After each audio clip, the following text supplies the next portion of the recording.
Welcome to the Grit Reapers, the podcast for aspiring online entrepreneurs that cuts through all the crap in the online business world and dishes out the raw and real truth about what it really takes to have a successful online business. No sugarcoating, no get-rich-quick schemes, just honest advice with a healthy dose of humor and hope.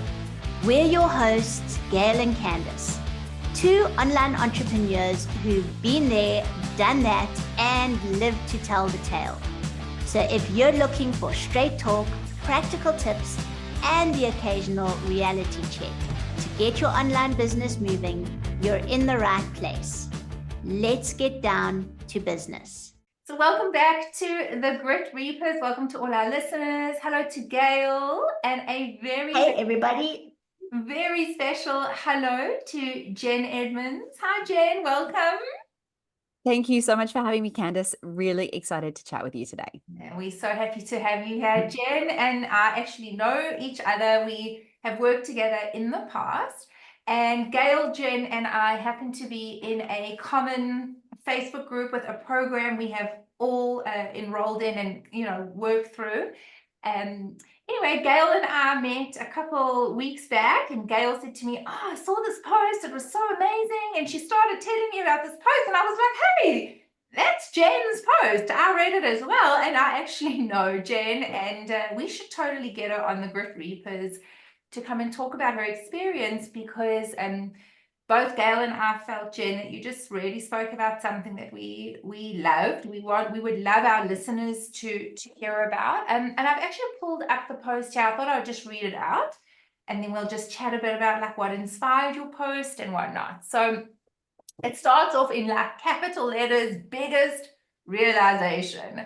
And it says, I was looking back over my notes from 2022, and my 3 goals were to have consistent 10K months, not work more than 5 to 6 hours a day, and be able to pick up my kids from school and spend time with them every day.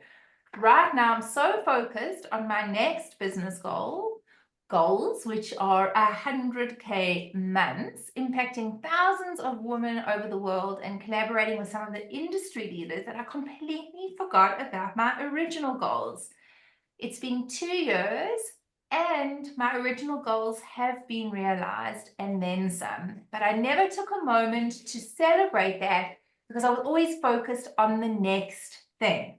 I consistently earn over 10K a month now. I have the freedom to work when I want, and I spend every day hanging with my kids. It wasn't an overnight success, and it has taken time, effort, and rinse and repeating, but it is so possible. I just followed steps, but don't be like me and forget to celebrate along the way. Your goals will always get bigger and better, but it is so important to know how far you have come. So that was the post, and both Gail and I, obviously, when we read it, we were both like drawn to it. But Jen, maybe we'll hand over to you now. Maybe you could just actually tell our listeners who you are and what you do, and then like what inspired your post? What got you thinking about this? Sure, I'd love to. So I am a Pilates and yoga teacher, and my niche is with working with women who are struggling through infertility and pregnancy loss. And I have been in this space for a really long time. I've been teaching for about 16 years, and I never really thought about having an online business. It was never something that occurred to me until COVID. And that really changed the game of the fitness industry. And I never thought that it would work. This whole idea of taking students online and teaching people across the internet, it's like, this is never going to work. But it did. And even when my studio reopened, I had so many students who didn't want to come back to the studio. They wanted to keep working online because it was so convenient, so easy. And I thought, wow, there's an option here to really make something of this. And I thought, let's do it. So I put together an online business, and it was a complete flop. And I could not understand why, because I had been teaching for such a long time. I had no trouble filling up classes, getting repeat business. It just didn't occur to me that teaching online would be any different. But of course it is. It's completely different. So after kind of struggling on my own for a couple of years, I then I found an online marketing course that I thought I could go a little bit deeper into and just start learning some principles, because everything that I learned at university clearly wasn't working. Even though that was, 20 years before, it had no relevance to the online space whatsoever. So I started sort of putting together, more structure within my online business. I made my first hire, which was very exciting. Having someone to assist me was a really big change. And I just started seeing little bits of progress each month. Little things would come up and I'd start seeing, more customers and more referrals, and things really started to barrel roll. And I remember at the time, probably when I first joined the course that we're all a part of, I was probably earning about 2 to 3,000 a month. And, that was pretty good for a business from scratch. But I thought, oh, what I would love more than anything is to just see that 10K come in every single month. And I was working so many hours. I was teaching in the studio, I was coming home, I was doing all of the back end, the admin, the filming, the recording, the editing, all the financials. Like, I was doing a lot. And I was working so many hours. I was going to bed late. And when you've got kids, the first thing that goes Yeah. is the time that, your own personal time. You've got to put your kids first and then the business second. And then I found I was really coming in third, maybe fourth after my husband as well. So, Last.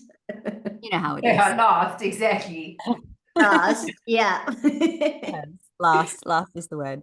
So I think having a lot of structure really helped me to prioritize my time, which was a really big change for me. And I think that I didn't really stop to realize where what I had done so well and where I was going. And all of a sudden, I was doing my tax return this year, and in Australia we do it at the end of June. And I was just doing all my financials for the previous year, and I was looking and I was like, I've been earning over 10K a month for ages. And then I was going through all of my notes from a couple of years ago where I was just, goal setting, and I was same time of year, I was like, this is what I really want for this coming year in terms of finances and my personal life. And I didn't even for a second stop to celebrate that I had gotten to my goals. I was so focused on the next thing and the next thing and the next thing. And I thought, that's really sad. And I was so disappointed in myself, but I was like, that's a real, like, to get to that 10K month where it's just been the thing that you want more than anything. And then to not even realize when it happened. I thought that was something I really needed to remind others about. So that's why I put up the post to explain that these little wins along the way are massive and they should all be celebrated. And I hope that I, don't forget to celebrate when I get to my next goals. I will try and put some more reminders out to myself to do so. Oh, that's amazing, Jen. And I think it really resonated with a lot of people based on the comments that came off your post, and people saying, yeah, we don't celebrate the small wins. And actually, I think in celebrating the small wins is what makes you, happy to carry on, because you can kind of see where you've come from. So yeah, I loved your post. Oh, thank you. Thank you. It is so nice to see how far you've come. And it's so easy to forget. We all get busy and we get so used to this and that, and it's all just happening. And you think, well, great, well, that's happening. Well, I'm on to the next thing straight away. Yeah, So that's it right. was it was the sort of post that I think I would have loved to read when I had started my own online business. So I hope that it inspired others as well. Yeah. Lovely. And Jen, if I can just ask you, so in that post, what I also found, really interesting, and I guess I'm in this phase at the moment, was the rinse and repeat. So I wanted to just, we all kind of say, oh, I'd love this goal of consistent 10K months, or of you know, even for some of our listeners, it may just be consistent 1K months or 2K months. Like, what does it actually take? What was that rinse and repeat process like to get to those consistent? Because, you know, you can have this goal, but people don't often realize exactly what it takes in this online world to reach that goal. You know, they think they're doing what they should be doing, but I've come to realize that you know, there's so much that you should be doing all the time. So I'd love to just know what your rinse and repeat kind of ended up being. Certainly, it wasn't the first offer that I put out there, and it took a little bit of trial and error. So the very first offer I put out was a low-cost course. It was about $200. And it, you know, when I first launched it, it did okay, but I thought I love teaching, and it was an sort of a pre-recorded on-demand course, so you could go off and do it in your own time. And I didn't know how to incorporate what I teach with that course. And the problem with my niche, with the fertility space, is that it's not a problem that I can solve in a set amount of time, unfortunately. If I had a magic wand, that would be amazing. But because I can't say to someone, come and work with me for 3 months and you'll be pregnant, Yeah. you know, that's not exactly where we're at with my business. So it was sort of it's a way to support women along their journey, but how long is a piece of string? So I thought, how can I support them with a course and be able to teach them at the same time? So I changed it to a membership. So it was a low-cost membership. I think I started it at $29 a month. It's now $39 a month. And that way they got all of the online coursework included, and then they got access to weekly workshops and classes and all of the face-to-face things that go along with that as well.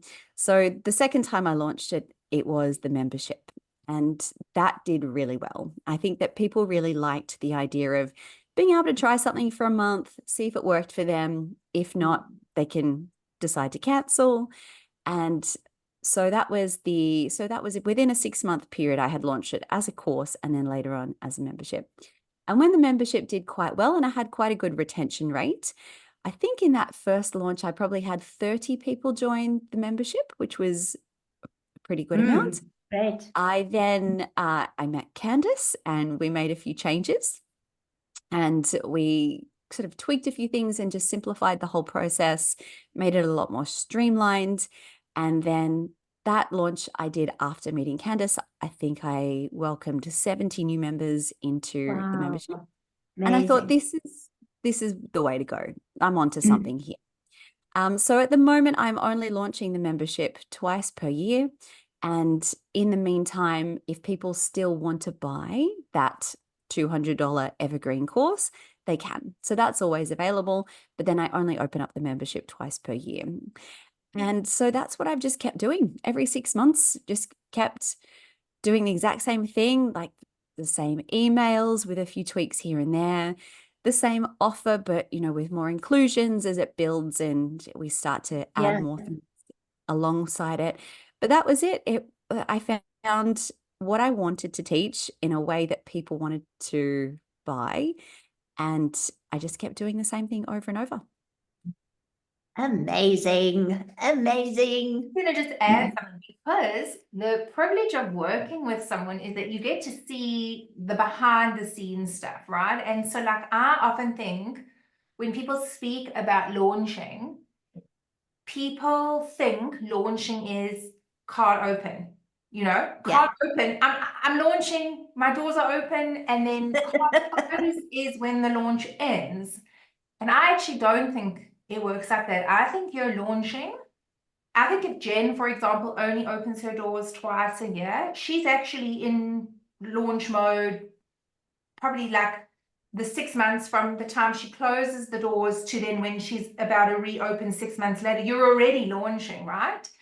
The doors open, the period of actual intake is like the tail end of the launch process. And in fact, even when your doors close, if some people include things like down cells, and that is still part of your launch.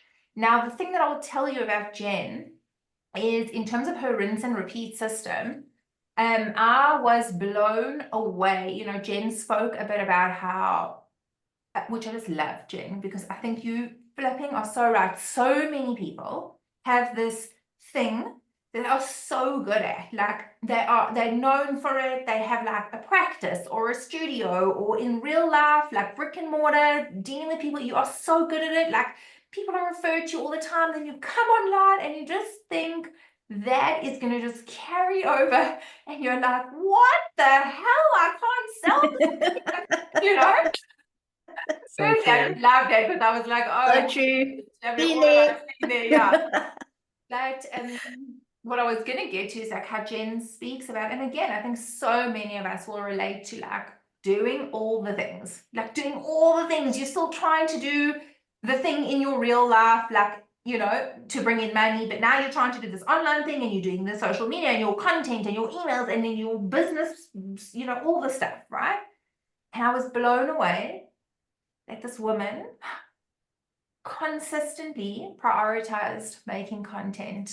Like it was like I worked with like quite a lot of people, but Jen blew my socks off that her kind of like top of funnel, like when we're speaking about like how do you consistently generate leads? How do you consistently get people in front of people? And like, you know, it's through your content creation, wherever you're doing that. You'll know that I don't like, you know, it's not Instagram, it's not YouTube, it's wherever you are doing it.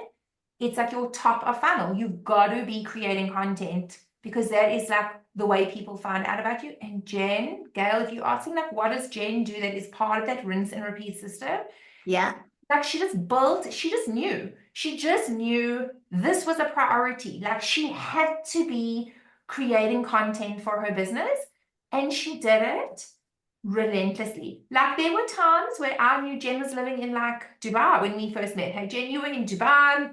You didn't you're your kids. I mean, I remember many meetings on Zoom. The stove was going, the kids were screaming. There's me and Jen. We trying to talk business strategy, like So you know true. that. Despite that, she would be like, "Hey Candace, I've done the reel," or here's what you needed, and it was really like amazing because I do think that is part of Jen's success. It's that Yeah. she prioritized her top of funnel. She just like got it, you know? And so when she went into, oh, okay, now I think I've got the offer that works for my audience, it was like all the pieces kind of just started Into place. connecting, you Yeah. know. So maybe Jen wouldn't have mentioned it, but because I actually got to witness it, like this woman is seriously committed to her business, and I think it also comes from the fact, Jen, that you just really love what you do and helping these women who need you. But that somehow it was like just built into you. You just knew these are the things I have to be doing if I want this business to work. And you were just completely committed until you found like the winning formula, you know? So that And Jen, did you have just based on that? Because this I think is so key. I was actually Kans and I speak about this a lot. Like you have to do something that works for you in terms of your content creation. So where you're going to create that content. And I've kind of also been looking around at other creators who are very successful, who put a lot of their success down to the consistency of their content creation. So did I think you said earlier, you kind of systematized, you had a system in place. So what were your thoughts? Like what systems did you put in place, you know, that other people might find helpful, just to make sure that you do this? Because so often content creation, you know, you have to do a post and then the day whizzes by and you haven't done your post. And then you think, oh, I'll do it tomorrow. And then you think, oh, okay, well, I'll do it tomorrow. So like, how did you set those sort of boundaries for yourself to do that?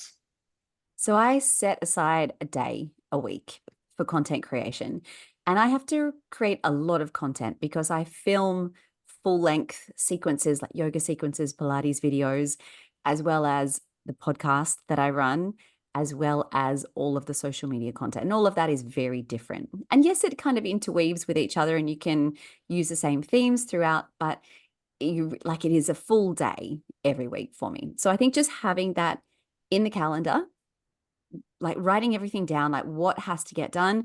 I find especially with the social content, having at least a week's content prepped, ready to go. Yeah. And just have that ready, even if it's not completely finalized, but you've filmed the reel, you've edited it a little bit. Maybe you've just got to put a few captions on or write the all of the words that you want to put underneath it.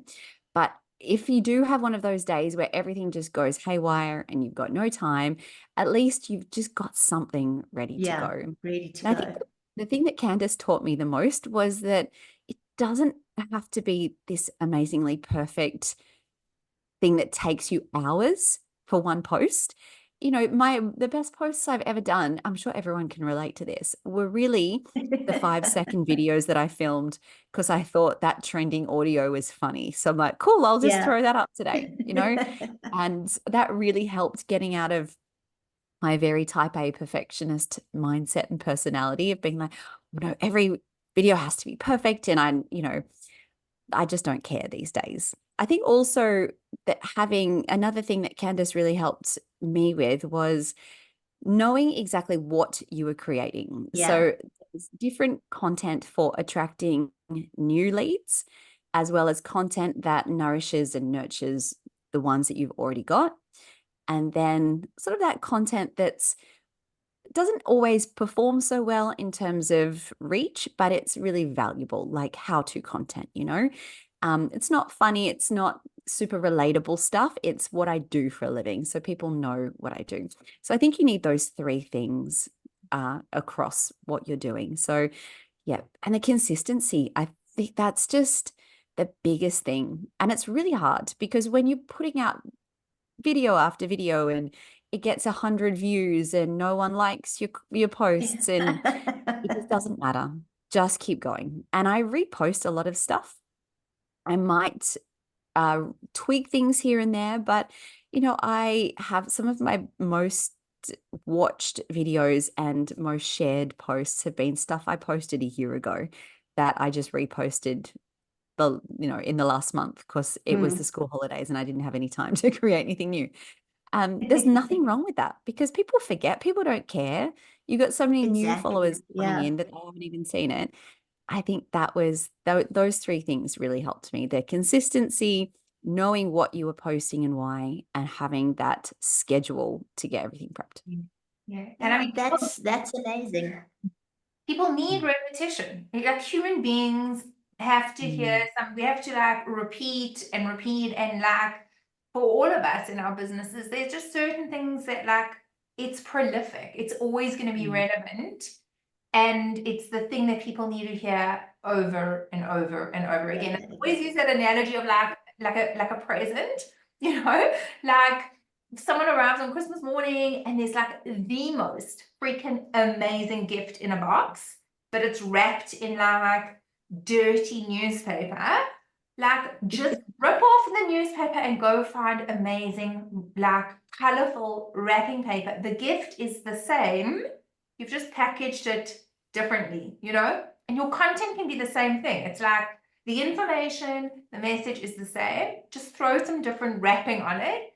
And then it doesn't feel like you constantly have to be like, oh my God, what am I going to post today? What am I going to speak about today? Because you're just speaking about the same core concepts that you need your audience to know about, just with like different wrapping and ribbon. In a different way.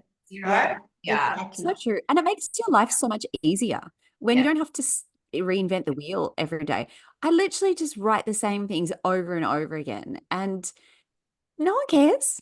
It makes life easier for everyone. Yeah. 100%. And Jen, I agree with you. I've worked with Candace as well, just on the content creation, and maybe this is a bit of a plug for our listeners, but she really is. I found for my consistency, because I managed to create a piece of content every day for 90 days, which for me is unheard of. But as you said, Jen, it's because I knew what I needed to post. Candace had given me everything. It made sense. I understood. I knew which people I was talking to, and it was difficult in the beginning. It takes a while to get into it, but Cans was there explaining, so it definitely helps. So I want to just add to that, like, work with Candace, but if you don't work with Candace, have a plan, like have a strategy. We all get told we need a content plan or we need a strategy, and so many people just wing it. And I think that's when you're never gonna be consistent. So yeah. Yeah. And again, I think getting back to Jen's rinse and repeat, and even though I had said, it was amazing to see someone who just understood this needs to be a priority. Like, I need to be making content because it's like the top of funnel, cold traffic, bringing them down into some kind of process where I'm going to nurture, blah, blah, blah, blah, blah. But it's also that when you know what you're posting, why you're posting it, and that your content, all your content leads to offers, actually. So it's not just that Jen was throwing out just tons and tons of content thinking, I just need to grow my following. It wasn't that. It was, yes, we need to get in front of new eyes, but by doing that, once people engage with the content starts to bring people into your offer funnels, Yeah. So I was like, oh my God, I'm like blushing. Can I just also ask Jen one other thing? So this is the other thing that I just think is amazing. So many of us, and I'm guilty of this, but I've actually pulled right back.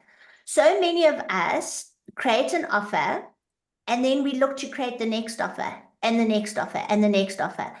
So that also then becomes complicated because now, as Can says, when you're creating your content for an offer, you want to bring people to an offer, but now you've got this offer and this offer and this offer and this offer. So do you literally you've got your self-paced course and your membership, and that is what you focus on? Like, everything comes back to those and really to your membership. Yeah. That is it. I do offer one-on-ones, but I find them very time consuming, and I don't feel they're the best use of my time. So I do offer them, but I price them very high so that if someone really wants to work with me one-on-one, then they can. It will be worth my time. You see, and I'm sitting here and I've pulled back because I have all these offers, and I've just decided to focus on one offer. And I actually said to Cans this morning, like, now that I'm only focusing on this, I've got all this time to create the content around it, because now I'm not creating other stuff, and you hear it, but it takes you so long to actually take what people are saying, and because you think, oh, this offer's not doing so well, or only 3 people joined, like maybe I need something else. And actually 3 people joined, which means you've got a validated offer, which means now all you need to do is make it better. So we can learn a lot of lessons from you, Jen. Yeah. Oh, thank you. I was totally guilty of the same thing. When I first started the online business, I had so many offers. I had the fertility course, I had the IVF course, I had the mini course, the prenatal course, the postnatal, like there was 10 different courses. And people just look at that and they're like, well, I don't know where to start. This is all too much. So and then they don't. Keep it simple. Yeah. The other thing, just to add in, is like, I'm working with a client at the moment who, when we first met, and she was like, I've got like 25 e-courses. I was like, what? They all on the website. I was like, no, just no, because like people get there, and the minute there are too many options, it like paralyzes people. They don't know what to do, right? But here's the thing, I really believe like you can have more than one way to work with people, but it doesn't mean you have to tell everyone upfront what all those ways are. So there are ways you can plug in different offers, like in a hidden way. So like, for example, if you're using funnels and email sequences and like all those things, it would kind of be like, this is the way you can work with me, A or B, right? And then once a person's kind of taken you up, then maybe once they're inside that offer, they might discover, oh, hey, geez, check, there's a little image here that says I can book a one-on-one. It's not like you have to tell everyone all the ways up front. Just keep it simple, like for your like your shop front. Your shop front must be like exciting and tantalizing, and people want to look, and it must just be simple. And then when they're in, they can discover like all the hidden gems, you know. But people often want to just display everything, Everything. you know, up front. I think they think like an offer will eventually stick. You know, like if I give them all of this, they'll find something, but actually it has the complete opposite effect. Exactly. What do they say? A confused mind never buys. And I'm like that myself. I'm just like, I was in a membership, which was absolutely perfect. Like we were going along, and then they decided to merge they had like 3 memberships, merge the 3 memberships, and then there were like 17 calls a week, and I just exited the membership, and they sent an exit survey to be like, why did you leave? And I'm like, because there's just too much. Like I said, you guys, it's just too much. I just couldn't keep up. And then there's just emails all the time, book, you know, come to this workshop, come to this. And I was just like, I just couldn't. So I just left. And yeah, so confused mind never buys. That is really good advice for anyone with a membership. Yeah. Yeah. Keep it simple. Keep it simple. Jen, thank you so much for your time. And we will drop all the links how you can find Jen if you want to learn more about Jen. It will be either, you know, in the show notes or wherever you're watching or listening to this. Don't worry. We will hook you up with Jen's details. Jen, thank you for coming. Thank you, Jen. With us. Thank you so much. Thank you for having me. Oh, fantastic. And yeah, guys, we will catch you next week for another episode of the Grit Reapers. Ciao. Bye, everybody. Thanks, Jen.